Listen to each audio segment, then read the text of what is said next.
mnaweza mkakamata Biblia zenu mkaona kile watoto ambacho wanajifunza, ambao wewe mzazi una mtoto usimwache huku au usimwache nyumbani. Bwana Yesu asifiwe sana. Shalom.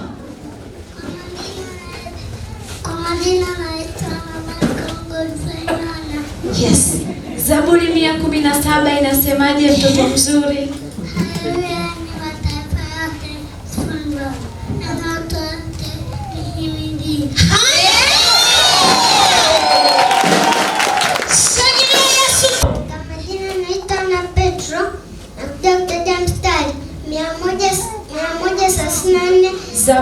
Zaburi 134 inasemaje Ana?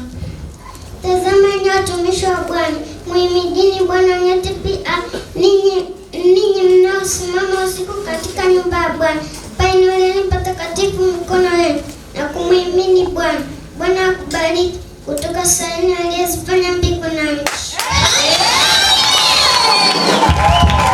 Kwa majina naitwa Tusha Gabriel, ni mtoto wa mahali hapa katika kanisa la kimataifa la utimilifu wa Yesu. Amen. Inayotoka katika kitabu cha Yohana Mtakatifu sura ya 1 mstari wa 16. Nao unasema, kwa kuwa katika utimilifu wake sisi sote tumepokea na neema juu ya neema. Ninaenda kutaja mstari. Mstari wangu unatoka katika kitabu cha Mwanzo sura ya 1 mstari wa 1. Hapo mwanzo Mungu aliziumba mbingu na nchi. Nayo nchi ilikuwa ukiwa tena utupu, na giza lilikuwa juu ya uso wa vilindi vya maji. Roho ya Mungu ikatulia juu ya uso wa maji. Mungu akasema, iwe nuru, ikawa nuru. Mungu akaiona ya kuwa nuru ni njema. Mungu akatenga nuru na giza. Mungu akaiita nuru mchana, na giza akaliita usiku. Ikawa jioni, ikawa asubuhi, siku moja. Mungu akasema, na liwe anga katikati ya maji, likayatenge maji na maji.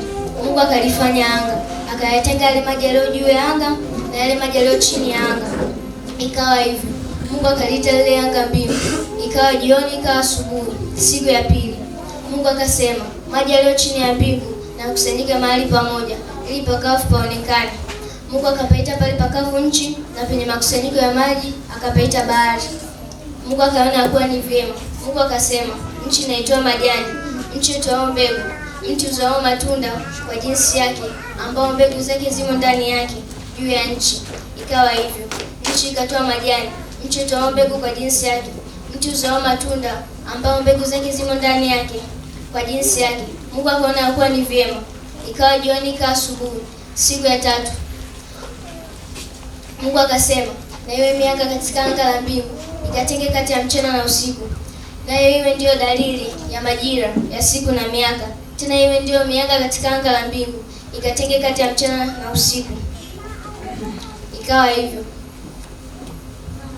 Mungu akaweka katika anga la mbingu itie nuru juu ya nchi.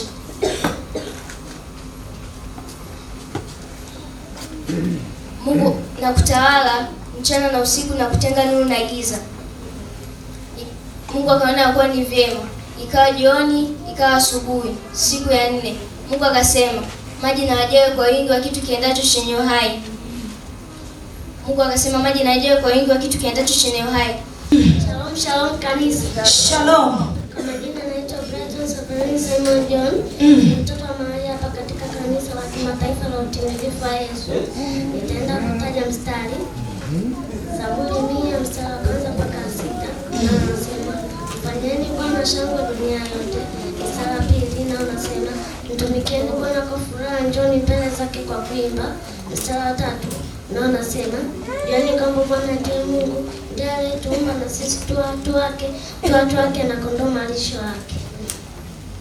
Mstari wa 4 na unasema, ingieni malangoni mwake kwa kushukuru, nywani mwake kwa kusifu, mshukuruni, lihimidini jina lake.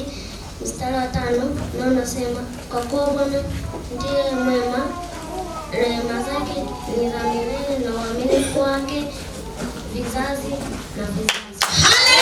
Haleluya. Pastor. Shalom, shalom. Shalom. Kwa jina naitwa Nathan Godfrey. Mtoto wa mahali hapa. Naenda kutaja mstari. Amen. Zaburi 150 mstari wa 1 hadi wa 6. Na unasema, haleluya, msifuni Mungu katika patakatifu pake. Msifuni katika anga la uwezo wake. Msifuni kwa matendo yake makuu. Msifuni kwa kadiri ya wingi wa ukuu wake.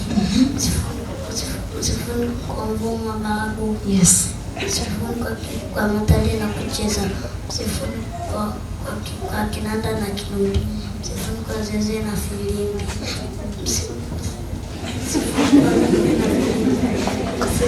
Msifuni kwa mtawazi ya mtawazi ya Musa. Msifuni kwa mtawazi ya Musa.